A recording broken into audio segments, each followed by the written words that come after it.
What does that mean?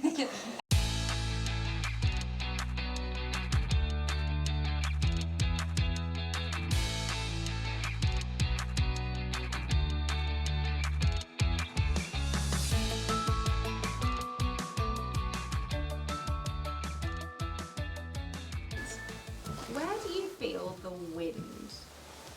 I don't know exactly. When it's winter. Like on the playgrounds and stuff. When I move around outside a lot. When I'm inside, I don't really feel that much wind because it's more warmer than outside. You can't see the wind, it's invisible, right? So how do you know the wind is there? Because it has some sort of effect and feeling on my face. You sort of feel it come normally from that way onto your face, and sometimes when it's really windy you get your hair blows a bit. Because we can feel the wind. You can feel it because the wind's either pushing that way, like pushing your arm, or pushing that way, pushing this arm. Because you can feel it coming. You can just feel the little blast of air just coming. It is wind. It can blow you and then you know. Because of your senses, you can feel it.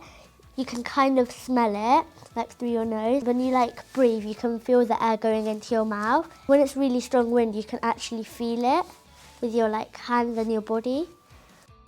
What do we as humans need to grow strong? We need to eat healthy and show each other love. You need to have some courage sometimes, and we need to try again even if you fail. Maybe not so much time on technology. You need to make sure you're with your family most of the day and have a bit of time to yourself, but mostly with your family and friends. You need a good immune system. We need a good foundation and good roots. Exercise. So humans need to they can't just eat unhealthy chocolate and crisps all the time.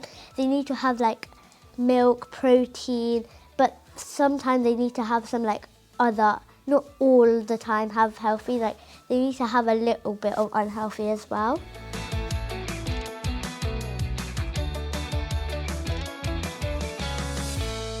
Hi, it's Charlie again, and it's great to have you back with us for our 5th talk in the series about baptism. Last week we looked at the waters of life, and this week we're looking at the breath of God. I wonder how long you can hold your breath. Well, I bet you can hold it a lot longer than that. I wonder if you can have a go at doing that now, though. That would be quite fun. But I wonder how many times we breathe in a minute. Well, Google says between 12 and 20 times in a minute. In a day, we might have as many as 20,000 breaths. In a year, 7.5 million breaths. And in a lifetime, 600 million breaths. We do it without even thinking about it. It just comes naturally. And of course, it's very significant as well because it's a sign of life. We have our first breath when we're born, and sadly, we take our last breath when we die. But how often do we actually stop to think about it? Christians talk about the breath of God as another way of talking about God's Holy Spirit.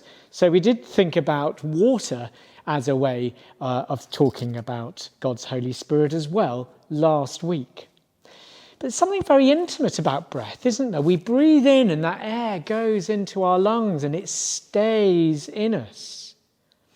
It empowers us. It allows us to live, and it literally fills us. You can feel your lungs rising as you breathe in.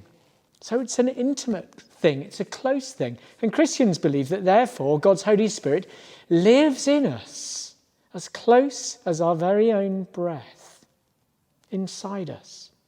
But another way to think of the breath of God is as wind. And the Holy Spirit can also be thought of as wind. I wonder if you can remember the last time you saw or witnessed or felt a storm. Storms can be scary as you see those trees, those big trees shaking in the wind, maybe dropping leaves and branches. If you're walking down the street, it might literally push you along, or you might feel buffeted as you walk into it. If you just put your hand up in front of your mouth now and blow onto the back of your hand, you can feel the wind of your own breath on the back of your hand. And the thing about wind is you can't really see it. You can only really see its effects. The feeling on the back of your hand, the bending trees, maybe being pushed along a street. You can't see the wind, but you can see its effects. And Christians believe it's the same with the Holy Spirit. You can't see the Holy Spirit, but you can see the way that it touches and transforms people's lives in a positive way. You may have heard of people called saints. We have big famous saints like St. Francis and others like that, the people who wrote the Bible, for example, St. John, St. Luke, St. Mark. But actually we have everyday saints as well who try and live in the power of the Holy Spirit. And if you like, we see the Holy Spirit through inspiring good people, ordinary saints, all those great saints, being powered by the wind, by the breath of God. So that's all for this week. If you're doing the Spacemaker exercises, then this would be a great opportunity to do Stilling 1A, which is the exercise which gets us thinking about our breathing and awareness of other things as well.